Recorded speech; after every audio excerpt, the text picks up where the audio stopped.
아멘.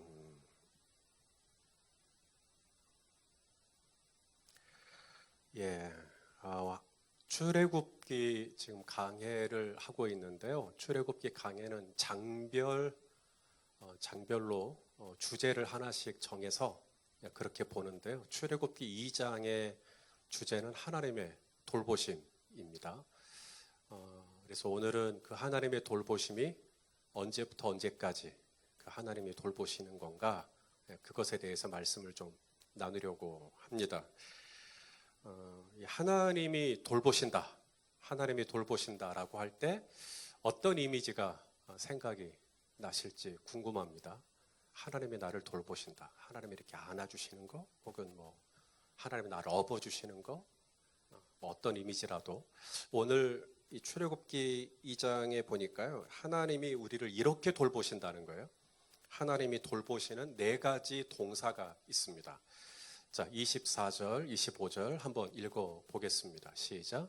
하나님이 그들의 고통 소리를 들으시고, 그리고 하나님이 아브라함과 이삭과 야곱에게 세운 그의 언약을 기억하시고, 또 하나님이 이스라엘 자손을 돌보셨고, 마지막이 뭐예요? 하나님이 그들을 기억하셨더라. 하나님이 이제 돌보심, 하나님이 이스라엘을 돌보시는 4가지 동사가 나오죠.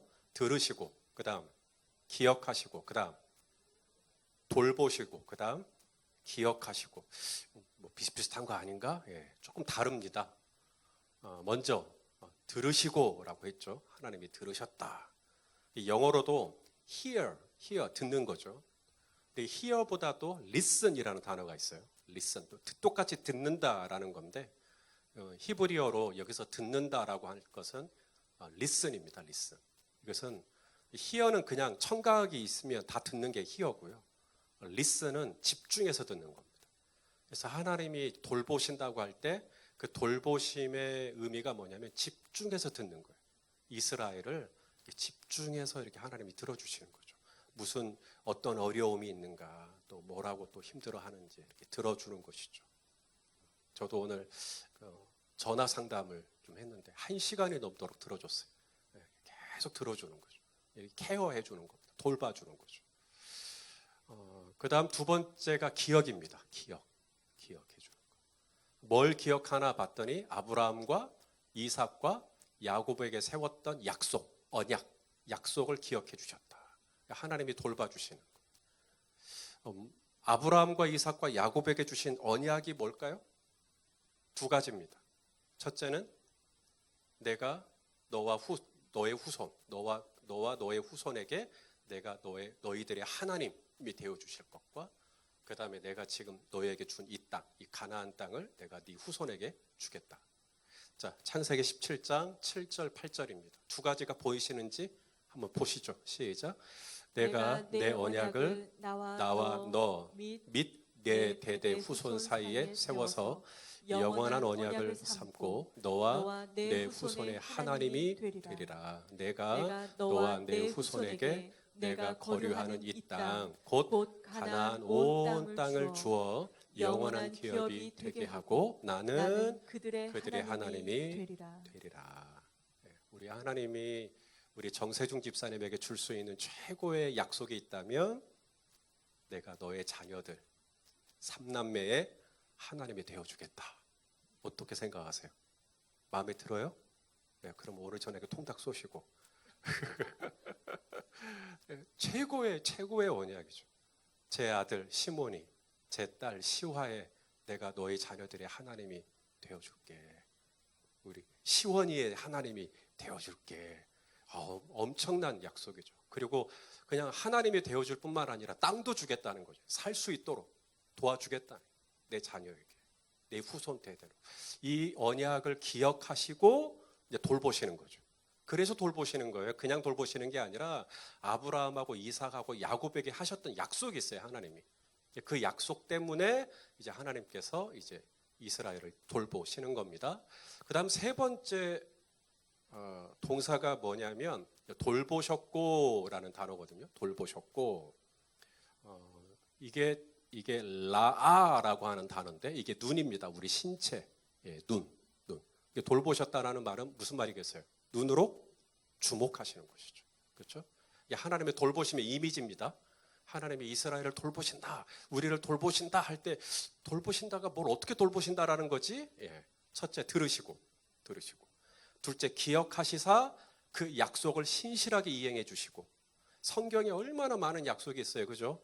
이 약속들을 하나님이 다 기억하시고 지켜주시고. 세 번째가 뭐라고요? 하나님이 불꽃 같은 눈동자로, 신명기에 보면 불꽃 같은 눈동자로 나를 다 주목해줘. 주목해서 보시는 거죠. 하나님이 나 봐주셨으면 좋겠어요? 안 봐주셨으면 좋겠어요? 죄 지을 때는 안 봐주시면 좋겠고. 네, 그죠? 네. 하나님이 나를 이렇게 봐주신단 말이죠. 그게 하나님이 나를 돌보시는 세 번째 이미지고요. 그다음 네 번째 이미지가 뭐냐면 기억하셨더라. 이게 번역이, 우리말 번역이 같은 단어가 두 번이 나와 버렸어요. 그러니까 이제 헛갈리는 거예요. 히브리어로 보면, 예, 그래서 원어 공부가 재밌어요. 원어로 보면 이게 단어가 완전 다르거든요. 첫 번째 기억하셨다라는 24절에 기억하셨다는 말은 remember, 진짜로 기억했다라는 뜻이 되고요. 그 다음에 이제 두 번째 25절에 나오는 기억하셨다. 이게 뭐냐면 understanding. 뭐예요? 이해해 주셨다는 거예요. 그러니까 하나님이 애굽에서 이스라엘 백성들이 너무너무 힘들어했잖아요. 그 고된 노역으로 인하여서 울부짖었다. 성경에 보니까 하나님이 그것을 이해하시는 거예요. 너희가 얼마나 힘든지, 너희가 얼마나 괴로운지, 너희가 얼마나 외로운지, 너희가 얼마나 원통하고 서러운지 하나님이 그것을 다 기억하셨다라는 말이 무슨 말이냐면 그걸 다 이해하신다는 거예요. 그렇지. 너희가 지금 힘들지. 너희가 지금 너무너무 화가 나지. 그렇지. 그게 하나님이 우리를 돌보시는 이미지예요. 네 가지. 나를 들어주시고, 나를 기억해 주시고, 그 다음 뭐예요? 나를 봐주시고, 마지막으로 나를 이해해 주시고. 좋아요? 네. 기억을 못 하시는 것 같은데.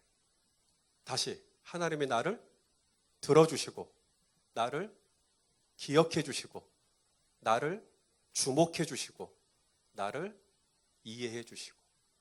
가끔 우리가 외로움 느낄 때 있어요? 우리 이경희 집사님 좀 외롭다 할 때가 있습니까? 가끔? 우리 김혜성 집사님도 옆에 임병희 집사님 있는데 그래도 외로워요? 우리가 외로움을 느낄 때가 있어요. 왜 그런지 아세요? 사람은 내 얘기 안 들어줘요. 하나님만큼. 오죽하면 남 편이겠습니까? 내 얘기 안 들어줘요. 남의 얘기는 잘 들어줘요. 내 편, 내 얘기는 안 들어줘요. 또 남은 또 잘 기억해줘요. 남의 애경사는. 근데 내 생일도 까먹고 결혼기념일도 까먹고 뭐 저 얘기하는 건 아닙니다. 그래서 막 그래요. 막 기억도 잘 안 해주고 내가 분명히 얘기했는데 그거 다 까먹어버리고. 지금은 제 얘기입니다. 그리고 세 번째가 뭐냐면 날 안 봐줘요.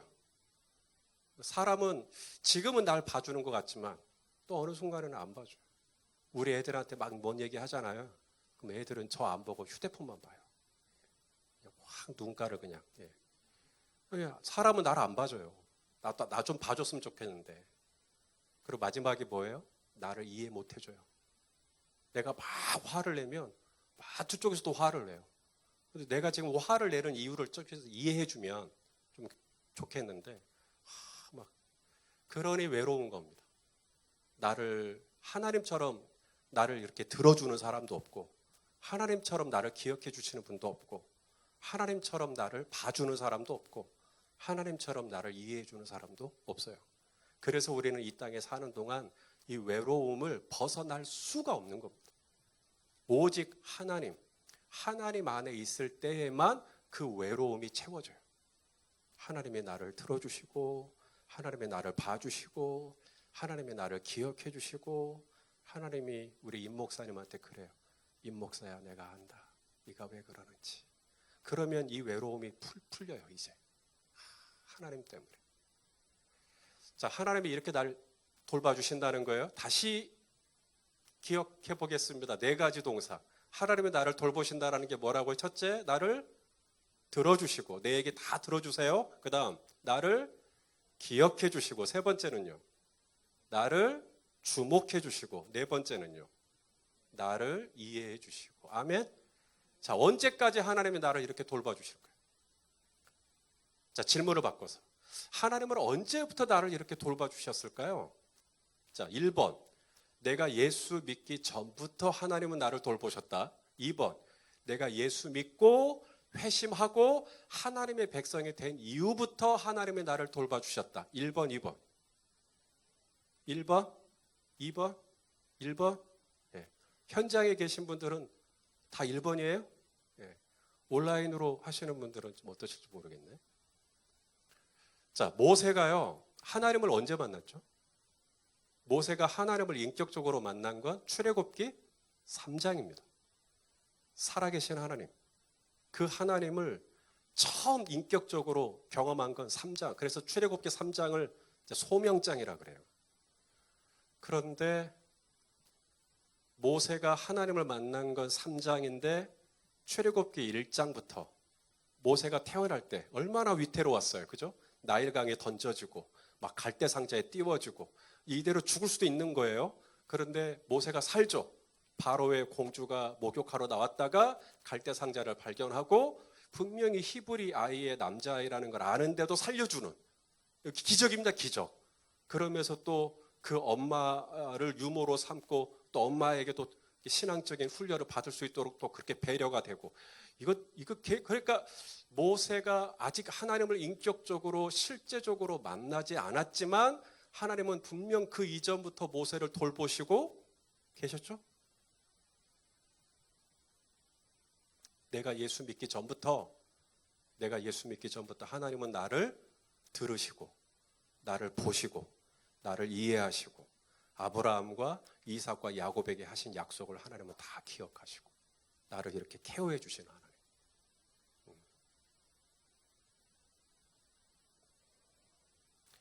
가끔 우리 성도님들이 저한테 그렇게 얘기할 때가 있어요. 목사님, 제가 예수 믿기 전에 이 사업을 했습니다. 예수 믿기 전에. 그러니까 기도 안 하고 이 사업을 이미 시작을 해버렸어요. 이미 이 사업을 시작을 해버렸는데 기도 안 하고 제가 이 사업을 시작했는데 이 사업을 계속 해도 되겠습니까? 목사님, 제가 예수 믿기 전에 제가 이 남편을 만났습니다. 지금도 예수 안 믿는데 제가 예수 믿기 전에 결혼을 혹시 내가 잘못했던 건 아니었습니까? 이런 거. 우리 성도님들이 내가 좀 이건 실수한 것 같고 이건 내가 잘못한 것 같고 그런데요, 오늘 이 모세를 보면 하나님께서 이 모세의 실패와 모세의 잘못된 선택까지도 사용하시는 그것까지도 하나님께서 풀어가시는 것들을 보게 됩니다.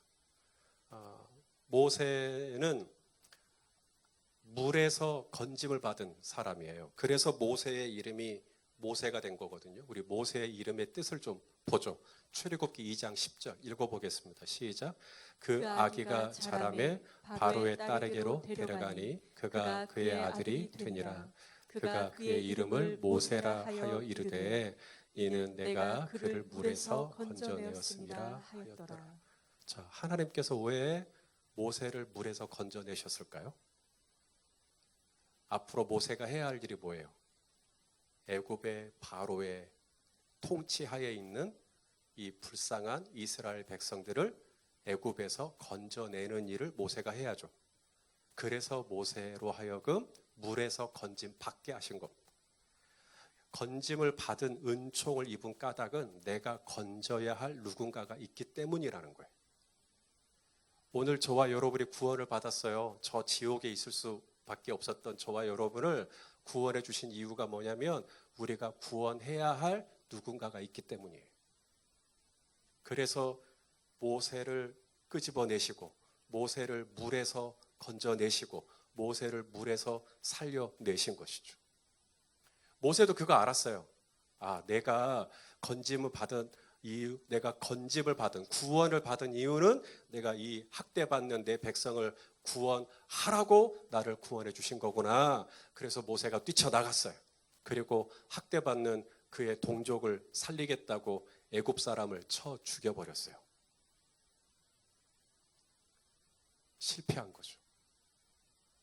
그것 때문에 동족도 모세에게 등을 돌렸고 할아버지였던 애굽 왕 바로도 등을 돌렸고, 그래서 모세는 도망을 갑니다. 어디로 도망을 가냐면 미디안으로 도망을 가게 됩니다. 자, 우리 출애굽기 2장 15절 한번 읽어볼까요? 시작. 바로가 이 일을 듣고 모세를 죽이고자 하여 찾는지라. 모세가 바로의 낯을 피하여 미디안 땅에 머물며 하루는 우물 곁에 앉았더라. 자, 애굽입니다. 이집트에서 어디로 갔어요? 미디안. 거리가 얼마냐면 400km입니다. 그러니까 이게 뭐냐면 거의 뭐 한 달 정도로 계속 도망간 거예요. 계속 도망친 거예요. 그리고 미디안은 광야라 그랬죠. 거기까지는 안 오겠지 하고 거기까지 간 거예요. 혼자 살아보려고. 그렇게 이제 미디안으로 간 겁니다.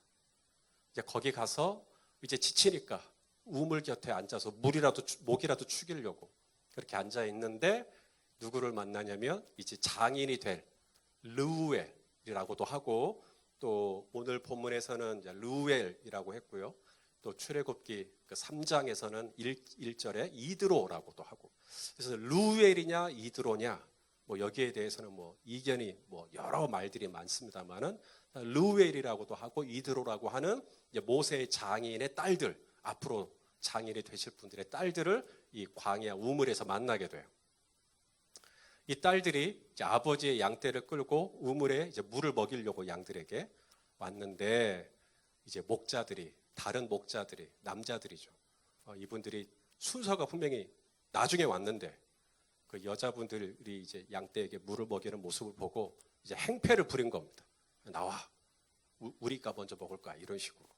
이제 그 모습을 본 모세가 못 참죠. 또 그런 불의를 또 못 참아요.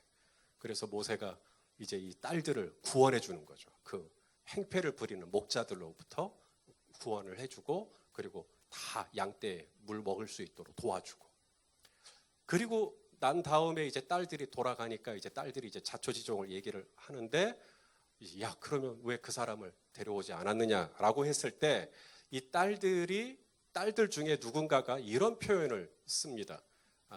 우리 오늘 본문 이 19절 말씀인데요. 19절 말씀을 한번 읽어봅시다. 시작. 그들이 이르되 한 애굽 사람이 우리를 목자들의 손에서 건져내고 우리를 위하여 물을 길어 양떼에게 먹였나이다. 자, 모세의 이름은 물에서 건짐을 받은 사람이죠. 그리고 모세는 앞으로 이스라엘 백성을 애굽에서 건져내야 할 사람이죠. 그리고 그 모세가 미디안에 와서 했던 일은 바로 위험에 빠진 모세의 장인의 딸들을 그 성난 폭군들로부터 건져내는 일을 모세가 또 하고 있죠. 그러니까 모세는 지금 자기가 앞으로 어떤 일을 할지, 어떤 일을 감당할지 모르지만 계속 그 일들을 지금 진행해 가고 있는 것입니다. 이 건져내고라는 이 단어가 니찰이라는 단어인데, 이 단어를 하나님이 동일하게 쓰십니다. 자, 출애굽기 3장에 보면 모세를 소명하는 장이죠. 모세에게 설명을 할 때 이렇게 얘기해요. 자, 3장 7절 8절 미리 읽어봐요. 시작. 여호와께서 이르시되 내가 애굽에 있는 내 백성의 고통을 분명히 보고 그들이 감독자로 말미암아 부르짖음을 듣고 그 근심을 알고 내가 내려가서 그들을 애굽인의 손에서 건져내고. 누가 그렇게 하겠다고요? 하나님이 하시는 일, 니찰. 내가 이스라엘을 니찰하겠다, 건져내겠다. 근데 그 니찰이라는 그 행위를 오늘 모세가 한 거예요. 우물가, 미디안에 있는 우물가, 광야에 있는 우물가에서 어려움에 빠진 루엘의 딸들, 이드로의 딸들을 건져내는 것이죠. 모세가 사람을 죽였고, 그래서 모세는 실패했고, 그래서 모세는 도망을 치듯이 나왔고, 야, 이제 내 인생은 끝났다. 나는 이제 실패했다. 나는 이제 망했다. 그런데 하나님은 계속해서 모세의 삶을 돌보시고 계시는 것이 보이십니까? 자, 모세가 이제 이 루엘의 집에 살아요. 루엘의 집에 살면서 이제 결혼을 하는데 이제 딸 중에 십보라라고 하는 딸과 결혼을 하게 됩니다. 그리고 아들을 낳는데 아들의 이름을 게르솜이라고 합니다. 게르솜. 따라서 할래요? 게르솜. 예. 자, 출애굽기 2장 22절 시작.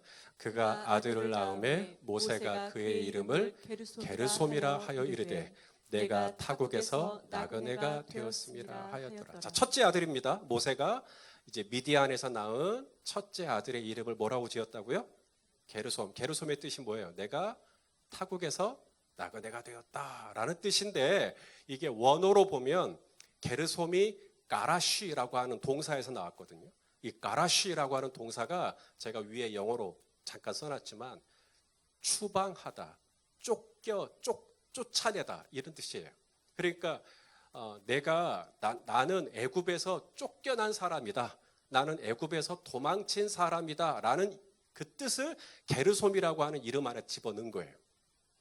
그러니까 어떻게 보면 아들인데, 내 아들인데 굉장히 부정적인 뜻을 넣구나라고 생각할 수가 있어요. 모세는 아마 그런 의도로 담았을 거예요. 내가 이제 타국에서 나그네처럼 지낸다. 나는 추방당한 사람이다. 나는 이제 쫓겨난 사람이다. 이런 어떤 신세를 한탄하는 마음으로 게르솜이라고 이름을 지었을지 모르겠는데요. 이 똑같은 단어가, 이 게르솜이라고 하는 이 단어가 출애굽기 34장 11절에 보시면 하나님이 쓰세요. 자, 출애굽기 34장 11절 읽어보겠습니다. 시작. 너는 내가 오늘 내게 명령하는 것을 삼가 지키라. 보라, 내가 네 앞에서 아모리 사람과 가나안 사람과 헷 사람과 브리스 사람과 히윗 사람과 여부스 사람을 쫓아내리니. 이게 게르솜입니다. 내가 쫓아내겠다. 가라쉬. 그러니까 하나님께서 이 가나안 족속을 쫓아낸다, 추방시키겠다, 내가 그들을 쫓아내겠다라고 하는 이 단어, 앞으로 이 모세가 해야 할 일인 거죠. 모세는 나는 이런 사람이야 라는 마음으로 지었던 이름인데 이미 그 이름의 뜻 안에 하나님의 계획이 벌써 담겨 있는 거예요. 네가 앞으로 그 일을 할 사람이라고. 또 보시죠. 또 보시면 하나님께서 모세를 설득하면서 출애굽기 6장 1절에 이런 얘기를 하십니다. 자, 읽어보시죠. 시작. 여호와께서 모세에게 이르시되 이제 내가 바로에게 하는 일을 네가 보리라. 내가 강한 손으로 말미암아 바로가 그들을 보내리라. 강한 손으로 말미암아 바로가 이스라엘 백성입니다. 바로가 이스라엘 백성들을 그의 땅에서 가라쉬 쫓아낼 거다. 내가 애굽의 강한 손을 내가 내리칠 건데 그러면 바로가 이스라엘 백성들을 게르솜하게 될 거라는 거예요. 모세는 그냥 지었어요. 게르솜이라고 이름을. 그런데 모세의 삶과 모세의 미래의 사역 안에 그것이 하나님의 뜻 안에 다 들어가 있었어요. 바로 그게 네가 할 일이다. 모세는 아직 하나님을 만나지 못했어요. 하지만 모세의 삶에는 실패가 있었고 얼룩이 있었고 수치스러운 약점이 있었고, 그런데 하나님은 이 모든 것 안에 이 모세를 향한 전체 큰 그림 안에 이게 다 들어가 있어요. 사랑하시는 여러분, 내가 실패했으니까 이제 하나님이 나를 돌봐주지 않겠지. 내가 이렇게 잘못된 결정을 했으니까 하나님이 나를 돌봐주지 않겠지. 여러분, 모세는 사람도 죽였어요. 그래도 하나님은 계속 모세에게 시선을 떼지 않으시고 모세를 들으시고 모세에게 하나님과 이삭과 야곱에게 하신 언약을 기억하시고 또 모세를 이해해 주시고, 하나님은 계속 그의 삶을 돌보시죠.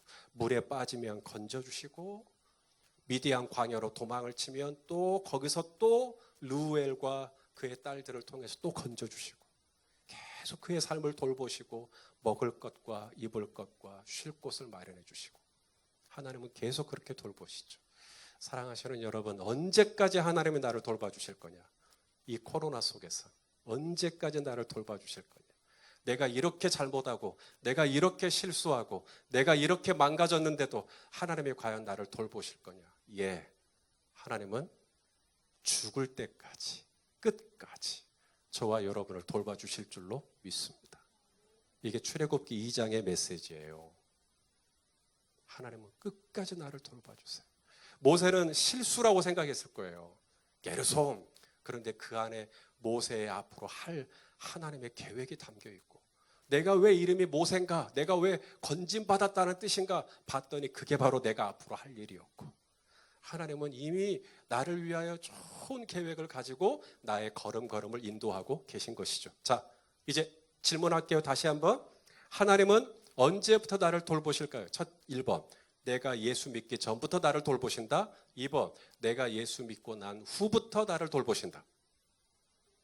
1번, 3번입니다. 3번이에요. 3번이 뭐냐면요, 창세전부터, 만세전부터. 자, 우리 말씀을 통해 확인하겠습니다. 자, 에베소서 1장 4절 읽어볼까요? 시작. 곧 창세전에 그리스도 안에서 우리를 택하사 우리로 사랑 안에서 그 앞에 거룩하고 흠이 없게 하시려고. 내가 예수 믿기 전부터, 물론, 그런데 하나님은 이미 창세전부터 나를 아시고 나를 보시고 나를 들으시고. 아멘입니까? 또 하나가 있어요. 자, 고린도전서 2장 7절. 이번에는 만세전부터예요. 시작. 오직 은밀한 가운데 있는 하나님의 지혜를 말하는 것으로서 곧 감추어졌던 것인데 하나님이 우리의 영광을 위하여 만세전에 미리 정하신 것이라. 아멘. 그래서 하나님은요, 만세전부터 나를 보시고 그리고 세상 끝날까지 나를 돌봐 주실 것입니다. 앤소니 숄터라고 하는 분이 계셔요. 이분 장로님이신데요. 이분이 어느 날 편지를 받았는데, 친구, 정말 친한 친구. 근데 이 친구가 뭐라고 편지를 썼냐면, 이제 아내가 아파가지고 죽었다. 이제 그런 슬픈 소식을 편지로 적은 거예요. 이 장로님이 이제 그 편지를 받고 마음이 아프죠. 근데 사랑하는 친구가 그런 슬픈 일을 당했다니까. 며칠이 지나서 또 다른 친구에게 또 편지를 받았어요. 근데 그 친구도 뭐라고 썼냐면, 아내가 있는데 아내가 불의의 사고로 죽었다. 이게 가까운 시일 안에 정말 사랑하는 친구가 둘 다 아내를 잃어버린 거예요. 그래서 너무 슬픔 가운데 빠져있는 이 두 친구를 이제 위로하고 싶죠. 위로하고 싶은데 뭐라고 위로를 하나? 기도를 하는데, 기도를 하는 중에 이제 이 앤소니 숄터라고 하는 장로님에게 이제 멜로디가 하나 들리는 거예요. 주의 발에, 그 크신 발에 안기세, 주의 발에. 그 다음 가사 뭐예요? 영원하신 발에 안기세. 이 앤소니 숄터 장로님이 친구들에게 하고 싶었던 메시지는 이거였어요. 지금은 내가 너무나 의지하고 내가 사랑했던 사람이 떠났어요. 그래서 내 인생이 이제 무너질 것 같고 내 삶에 큰 것이 흔들릴 것 같고, 그런데 하나님은 나를 돌봐주신다는 게, 그 크신 팔로, 그 영원하신 팔로.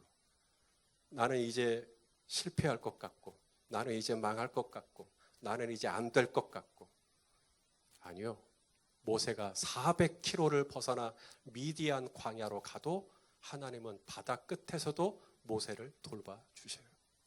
그 크신 팔, 그 영원하신 팔이 오늘 코로나19 속에 있는 저와 여러분도 붙잡아 주실 줄로 믿습니다.